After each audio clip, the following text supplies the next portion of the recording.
Third hole is our Redan hole. For me, I think it's one of the best examples of the Redan that one will find. You can see those three trees on basically that right edge of the green. That's the ideal line. It's clear left and short is no good. This green runs hard from that front right corner to the back end of the green. So the idea of playing Redan is just into that right half of the green and let the ball settle where it will. So here we have our 8th hole. The tee shot is fairly important. Player wants to be on the right side to give himself the most space to hit their approach shot into the green. This is probably the most severe green we have on the golf course, especially in the front. So any pin positions in the front will be difficult for the player to attack. Although it is a shorter par 4, definitely the most treacherous green we have on the property. The 9th hole, which is our longest par 3, it's 220 yards to the middle from the back. It can play up to 240 yards into the wind, prevailing winds. This hole is actually McDonald's first attempt at the Barrett's in America. We're quite proud of this hole, and very tough green to hold, especially when it's firm and fast. Here we have the 10th hole, short par 5. The green really makes this hole difficult. There's basically 2 tiers, front right and in the back tier.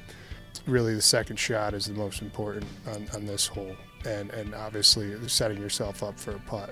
Deep bunkers in the front right, which actually is a decent bailout spot for this hole. This is our 12th hole. In certain winds, players may be able to hit the cross bunker here, if not going over it for the longer hitters. This is the punch bowl green on your second shot, blind shot. Probably a great birdie opportunity for most. 14, again, depending on weather conditions and how firm the fairways are, we're going to have to kind of think about that tee ball. The bunker is a good 315, the second shot, to slightly elevated green, and that typically runs pretty firm. So hitting from the fairway here is going to be a big advantage for sure, and just a beautiful hole. Here we have the 15th hole. Probably the toughest driving hole. Again, another blind shot up to the green. Large green, basically split into 2 sections by a spline in the middle. So it's important that your yardage is correct here. It's our 17th hole. It's our short hole. Bunkers surrounding on all sides. Anywhere from a gap wedge to a 9-iron on most days. This is going to be a very fun and interesting hole to watch.